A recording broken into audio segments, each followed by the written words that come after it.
Welcome back to Straight Talk. When we left, well, actually, we were talking about the education thing. We'll tie that up. I mean, once again, it just really, front and foremost, Kahnawake does a lot in terms of the monies allocated for what happens with education in the community. When we look at the immersion programs in Kahnawake, that's because Kahnawake decided it will spend money on those things. Mm-hmm. It gets no money from the government for those things. And you can talk about a residential school apologies and all that stuff till you're blue in the face. Okay, until the government steps up and does right by Native people in terms of education for our children all the way up to post-secondary, then we're going to continue to be having these kinds of situations. But time draws short. I think that's my thing. You know, the problem with that is I don't agree with is because, especially with Quebec now, for years now they've been pushing the French language, and they've closed majority of the English schools, forcing them to go into the French schools, and then they're throwing money there, but they won't throw money into language and culture in our community. You know, specifically for that, I don't know. I mean, they won't even support English language schools, so they're not going to support any other language. Yeah. Yeah, but you know, we were here a few years before. Well, I think it says, I mean, there's a combination of things that we need to do, think about how we do those things for ourselves, which we, I think, as a community have always done, but we still have to be pushing the government at every turn to do the right thing. I mean, I think people should learn French too, but I mean, in the community, there should be additional dollars for language anyway. Okay, I'm rubbing my hands now. Okay, rub your hands onto more. Hot things. Hot topics. We always get a hot topic. We got a hot topic because there's always hot heads and all kinds of stuff going on. But no, I mean, in all seriousness, the big story, I guess, the front page story on the Eastern Door last week, which we were all waiting for with bated breath, was the story about the decision delivered on the Carl Horn complaint.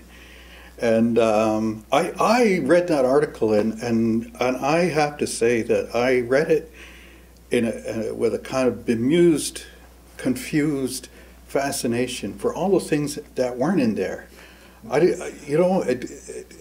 the heck was that all about? Yeah. For me, it's.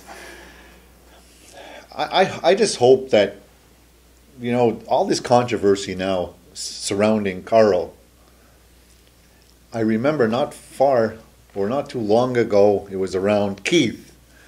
How come one of the councils or two, we always end up with controversy in this community, and everything gets redirected to one or two chiefs, and then it's hard to comment on it, because you hear bits and pieces here and there, what's right, what's wrong, the investigation. We're never going to get the whole investigation report, because council will never release that. Why not? We're entitled to that. Yeah, it's supposed to be public information. Yeah, it's supposed to right? be. What's supposed to be public in this community is never public. Right. Well, look, it just it's public. Only the information, only the paper that I give you is public.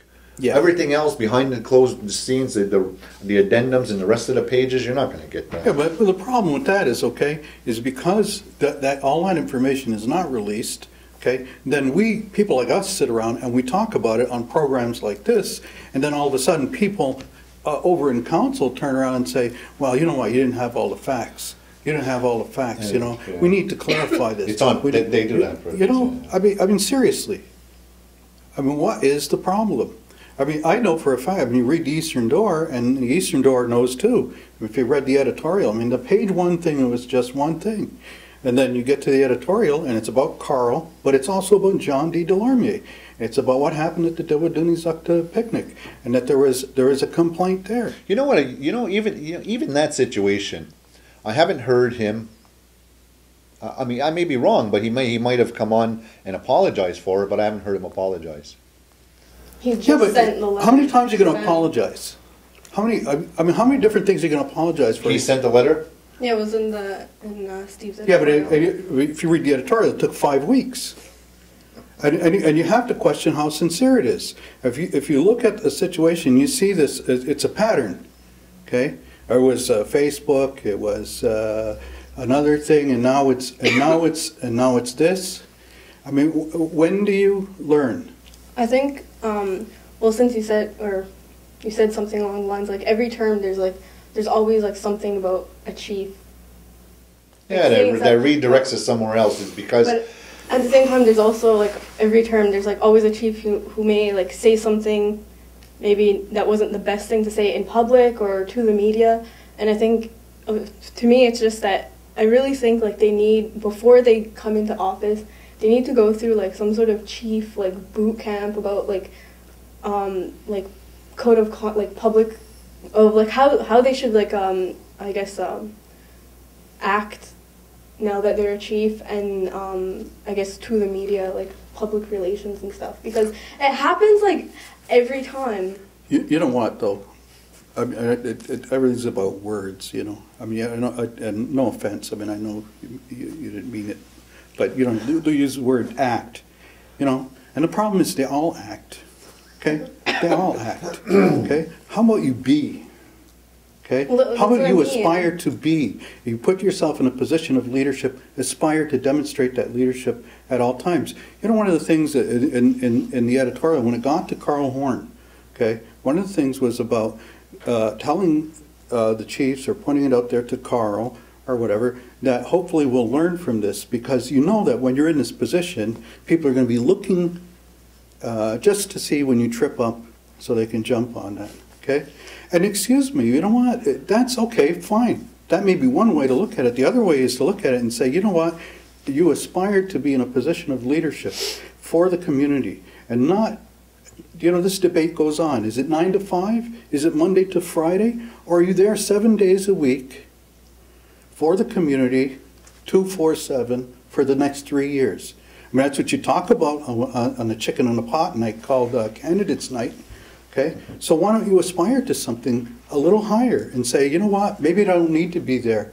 Okay? It's not a crime for me to have a drink.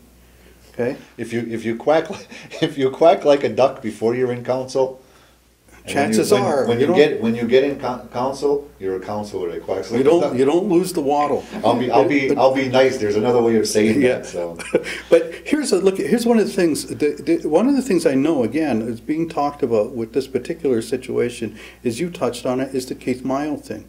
And people are talking about the fact that when the council table decided they wanted to oust Keith Mile from office a second time, okay. They had two investigators. There was one guy from Aguasasne, you remember? I think his name was Swamp. And then they had Lysiane Cree, I think it was, from Ganasadake.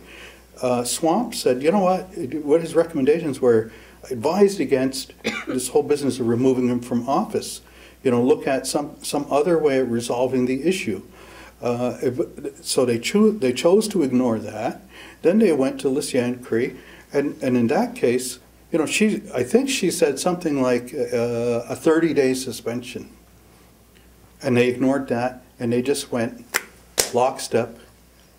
His tail is out. You know what? And they ended up in court, and they lost. In the Mohawk Council, and you know it as well as I know it. The decisions are based not on what is written or anything else. It's based on who you are and whether they like you or not. If they don't like you, and if you're rocking the boat, they're going to get rid of you regardless. You know, that's why they have their team of lawyers to justify what they're going to do. Well, I'm sure they weren't listening to the lawyers when it came to Keith Mile. I bet you there wasn't a lawyer in that building who said, go ahead, fire his butt. You know what they do? They go and say, find us a way out of this. Yeah, or do a cost analysis, okay, right? And the insurance is going to pay for it anyway, so... And then when you get to a community meeting, they'll say, you cost the community these thousands of dollars.